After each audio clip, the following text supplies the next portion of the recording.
നേർവേദി പ്രഭാഷണ പരമ്പരയിലേക്ക് ഏവർക്കും സ്വാഗതം.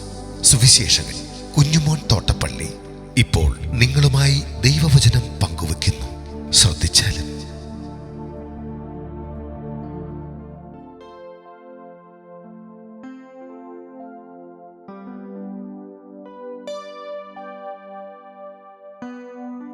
മത്തായി എഴുതിയ സുവിശേഷം 22-ാം അധ്യായത്തിൻ്റെ 1 മുതൽ 14 വരെയുള്ള വാക്യങ്ങൾ. രാജപുത്രന്റെ കല്യാണ സദ്യ. മത്തായി 22-ന്റെ 1 മുതൽ 14 വരെ.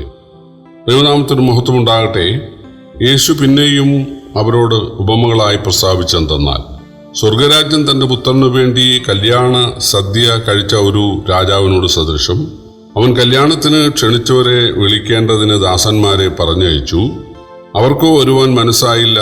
പിന്നെയും അവൻ മറ്റു ദാസന്മാരെ അയച്ചു. എൻ്റെ മുത്താഴം ഒരുക്കിയിരിക്കുന്നു, എൻ്റെ കാളകളെയും തടിപ്പിച്ച മൃഗങ്ങളെയും അറുത്തു, എല്ലാം ഒരുങ്ങിയിരിക്കുന്നു, കല്യാണത്തിന് വരുവീനെന്ന് ക്ഷണിച്ചവരോട് പറയിച്ചു. അവർ അത് കൂട്ടാക്കാതെ ഒരുത്തൻ തൻ്റെ നിലത്തിലേക്കും മറ്റൊരുത്തൻ തൻ്റെ വ്യാപാരത്തിനും പോയിക്കളഞ്ഞു. ശേഷമുള്ളവർ അവൻ്റെ ദാസന്മാരെ പിടിച്ച് അപമാനിച്ച് കൊന്നുകളഞ്ഞു. രാജാവ് കോപിച്ച് സൈന്യങ്ങളെ അയച്ച് ഈ കൊലപാതകം ചെയ്തവരെ മുടിച്ച് അവരുടെ പട്ടണം ചുട്ടുകളഞ്ഞു. പിന്നെ അവൻ ദാസന്മാരോട്, കല്യാണം ഒരുങ്ങിയിരിക്കുന്നു, ക്ഷണിച്ചവരോ യോഗ്യരായില്ല. ആകയാൽ വഴിത്തലയ്ക്കൽ ചെന്ന് കാണുന്നവരെ ഒക്കെയും കല്യാണത്തിന് വിളിപ്പീൻ എന്ന് പറഞ്ഞു. ആ ദാസന്മാർ പെരുവഴികളിലേക്ക് പോയി കണ്ട ദുഷ്ടന്മാരെയും നല്ലവരെയും എല്ലാം കൂട്ടിക്കൊണ്ടുവന്നു. കല്യാണശാല വിരുന്നുകാരെ കൊണ്ട് നിറഞ്ഞു. വിരുന്നുകാരെ നോക്കുവാൻ രാജാവ് അകത്ത് വന്നപ്പോൾ കല്യാണ വസ്ത്രം ധരിക്കാത്ത ഒരു മനുഷ്യനെ അവിടെ കണ്ടു. സ്നേഹിത, നീ കല്യാണ വസ്ത്രം ഇല്ലാതെ ഇവിടെ അകത്ത് വന്നത് എങ്ങനെയെന്ന് ചോദിച്ചു. എന്നാൽ അവന് വാക്ക് മുട്ടിപ്പോയി. രാജാവ് ശുശ്രൂഷകന്മാരോട്, ഇവനെ കയ്യും കാലും കെട്ടി ഏറ്റവും പുറത്തുള്ള ഇരുട്ടിൽ തള്ളിക്കളവീൻ, അവിടെ കരച്ചിലും പല്ലുകടിയും ഉണ്ടാകും എന്ന് പറഞ്ഞു. വിളിക്കപ്പെട്ടവർ അനേകർ, തിരഞ്ഞെടുക്കപ്പെട്ടവരോ ചുരുക്കം.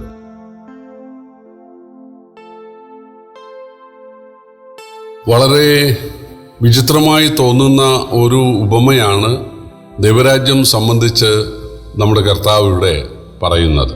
തൊട്ടു മുമ്പുള്ള ഉപമ യഹൂദന്മാരെ തിരസ്കരിച്ച് ദൈവം ജാതികളെ കൈക്കൊള്ളും എന്നുള്ളത് സംബന്ധിച്ചായിരുന്നു. ഇവിടെയും അതുതന്നെയാണെങ്കിലും അതിൽ ഒരു കാര്യം കൂടെ കൂട്ടിച്ചേർക്കപ്പെട്ടിട്ടുണ്ട്. അതാണ് ഇന്ന് നാം ചിന്തിക്കുന്നത്. രാജാവ് തൻ്റെ പുത്രന് കല്യാണ സദ്യ ഒരുക്കിയിട്ട് ആളുകളെ ക്ഷണിച്ചു. സാധാരണ കല്യാണം യഹൂദന്മാരെ സംബന്ധിച്ച് അവർ കല്യാണ നിശ്ചയം കഴിഞ്ഞ് 1 വർഷം കഴിഞ്ഞാണ് കല്യാണം. അപ്പോൾ കല്യാണ നിശ്ചയം കഴിഞ്ഞാൽ ഉടനെ വിളിക്കാൻ തുടങ്ങും. പിന്നീട് ഈ കല്യാണത്തിന് തൊട്ട് മുമ്പ് ഒന്നുകൂടെ ഓർപ്പിച്ച് അവരെ ആളയച്ച് വരുത്തും. രാജാവ് ക്ഷണിക്കുന്നത് യോഗ്യരായിട്ടുള്ള ആളുകളെയാണ് എന്നുള്ളതിന് സംശയമില്ലല്ലോ. ധനികരായ, വിദ്യാസമ്പന്നരായ, മാന്യരായ, ഉന്നത ഉദ്യോഗസ്ഥരായ ആളുകളെയൊക്കെയാണ് ക്ഷണിക്കുക എന്നുള്ളത് സ്വാഭാവികം. പക്ഷേ ഈ ഉപമയിൽ കർത്താവ് പറയുന്നത്, ആ ക്ഷണിക്കപ്പെട്ട മാന്യന്മാർക്ക് വരുവാൻ മനസ്സുണ്ടായില്ല. അവർ തങ്ങളുടെ വ്യാപാരത്തിനും തങ്ങളുടെ കൃഷിക്കും അല്ലെങ്കിൽ തങ്ങളുടെ അത്യാവശ്യ കാര്യങ്ങൾക്കും പോയി. എന്നു മാത്രമല്ല, രാജാവിൻ്റെ ദാസന്മാരെ അപമാനിക്കുകയും കൊല്ലുകയും വരെ ചെയ്തു.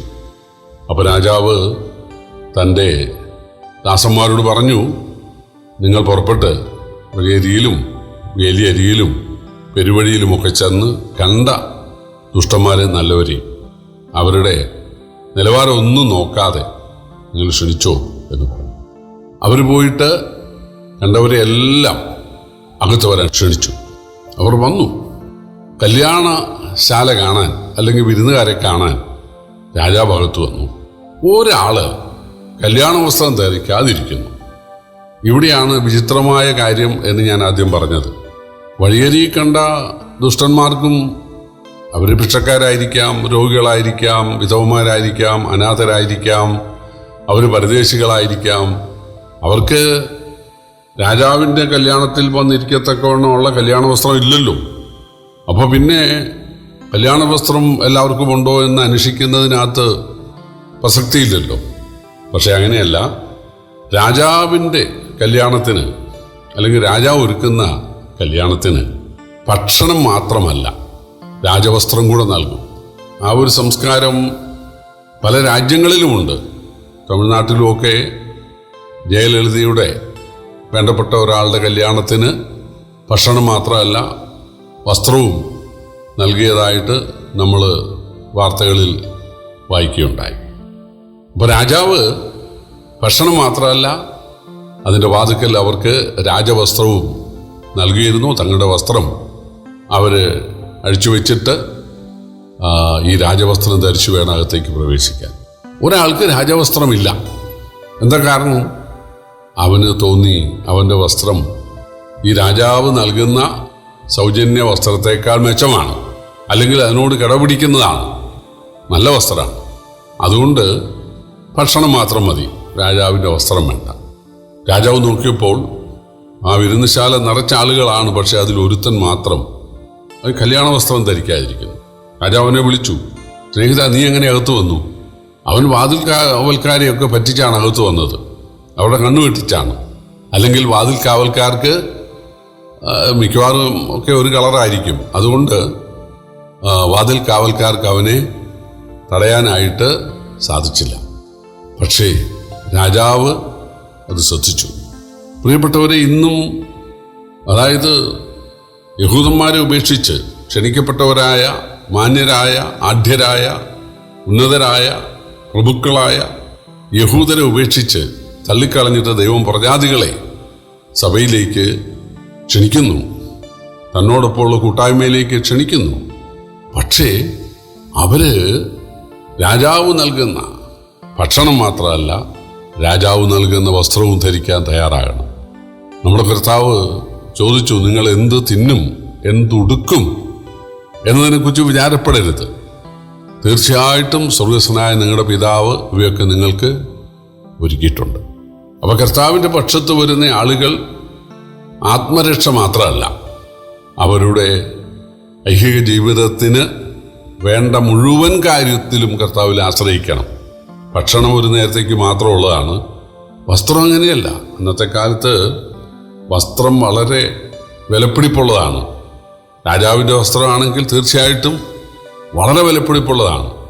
ഈ വസ്ത്രമൊക്കെ മോഷണം പോകാൻ സാധ്യത ഉണ്ടായിരുന്നു. അതുകൊണ്ടാണ് കർത്താവ് പറഞ്ഞത്, നിന്റെ വസ്ത്രം എടുക്കുന്നവന് പുതപ്പും കൂടെ കൊടുക്കുക. വസ്ത്രം പണയം വയ്ക്കുമായിരുന്നു. അതുകൊണ്ടാണ് പഴയ നിയമത്തിൽ എഴുതിയിട്ടുള്ളത്, ഒരുത്തൻ വസ്ത്രം പണയം വെച്ചാൽ സന്ധ്യയാകുമ്പോൾ നീ അത് തിരിച്ച് അവന് കൊടുക്കണം. കാരണം അവൻ അത് പുതച്ചാണ് ഉറങ്ങുന്നത്.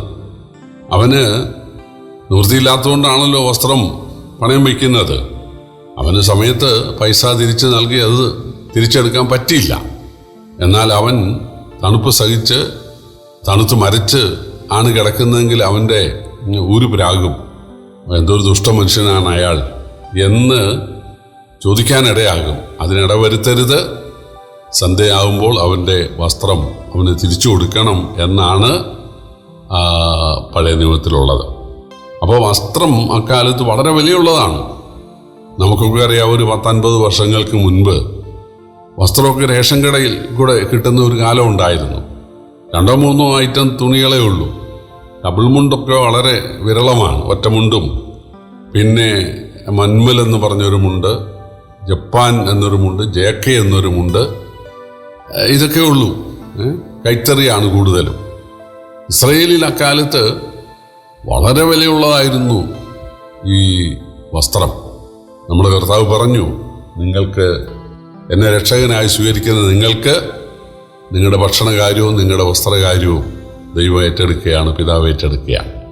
ഇവിടെ രാജപുത്രൻ്റെ മകൻ്റെ കല്യാണത്തിന് ഒരു നേരത്തെ ഭക്ഷണം മാത്രമല്ല, വളരെ ദിവസങ്ങൾ അവർ കൊടുക്കാൻ പര്യാപ്തമായ വസ്ത്രം കൂടെ സൗജന്യമായി നൽകുന്നുണ്ട്. പ്രജാതികളായ ആളുകൾ യേശുവിനെ രക്ഷകനായി സ്വീകരിച്ച് ദൈവരാജ്യത്തിൻ്റെ അവകാശികളാകാൻ ദൈവം അവർക്ക് അനുവാദം നൽകി. പക്ഷെ അതിൽ വ്യാജം കാണിക്കാൻ പാടില്ല. സമ്പൂർണമായ ആശ്രയം അവർക്കുണ്ടാകണം. ആത്മരക്ഷ മാത്രമല്ല, തങ്ങളുടെ ഭൗതിക കാര്യത്തിലും ദൈവത്തിൽ പൂർണ്ണമായിട്ട് ആശ്രയിക്കുവാൻ, ദൈവത്തിൽ നിന്നുള്ളത് മാത്രം സ്വീകരിക്കുവാൻ നമ്മൾ തയ്യാറാകണം. രാജാവ് ആ ഒരാളെ നോട്ട് ചെയ്തു, ശ്രദ്ധിച്ചു, പിടിച്ചു. നമ്മുടെ ദൈവം അഗ്നിജ്വാലയ്ക്കൊത്ത കണ്ണുള്ളവനാണ്.